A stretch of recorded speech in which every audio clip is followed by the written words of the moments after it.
ತುಂಬಾ ನಂಬಿದ್ದೆ. ಅವ್ರನ್ನ ನಾನು ಪ್ರಪಂಚ ಅನ್ಕೊಂಡಿದ್ದೆ. ಕೊನೆವರೆಗೂ ನನ್ನ ಜೊತೆಲಿದ್ದು ನನ್ನ ಕಷ್ಟ ಸುಖಗಳಲ್ಲಿ ಭಾಗಿಯಾಗ್ತಾರೆ ಅಂತ ಅಂದ್ಕೊಂಡಿದ್ದೆ. ಆದ್ರೆ ನನಗೆ ಯಾವಾಗ ಅವರ ಅವಶ್ಯಕತೆ ತುಂಬಾ ಇತ್ತು ಅಂತ ಸಂದರ್ಭದಲ್ಲೇ ಅವ್ರು ನನ್ನ ಬಿಟ್ಟು ಹೊರಟೋದ್ರು. ಅವ್ರ ನಿಜ ಸ್ವರೂಪ ನನಗೆ ಅರ್ಥ ಆಗ್ಲಿ ಅಂತ ತಾನೇ ದೇವ್ರೆ ನೀನು ಹೀಗೆಲ್ಲ ಮಾಡ್ದೆ ಅಂತ ನಾನು ದೇವ್ರನ್ನ ಕೇಳ್ದೆ.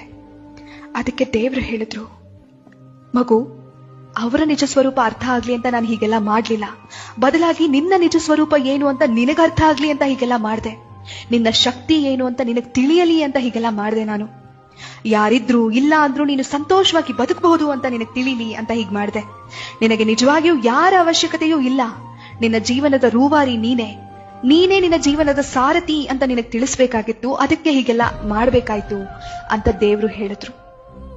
ಆಗ ನನಗೆ ಅರ್ಥ ಆಗಿತ್ತು ಒಂದೇ ವಿಷಯ, ನಾವು ಬರೋದು ಒಬ್ರೆ ಹೋಗೋದು ಒಬ್ರೆ.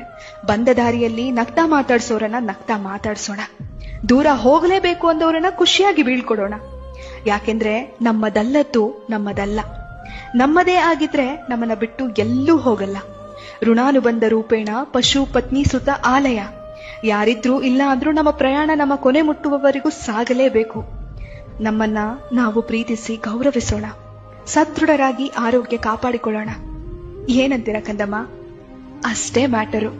ಅರ್ಥ ಆಯ್ತಾ?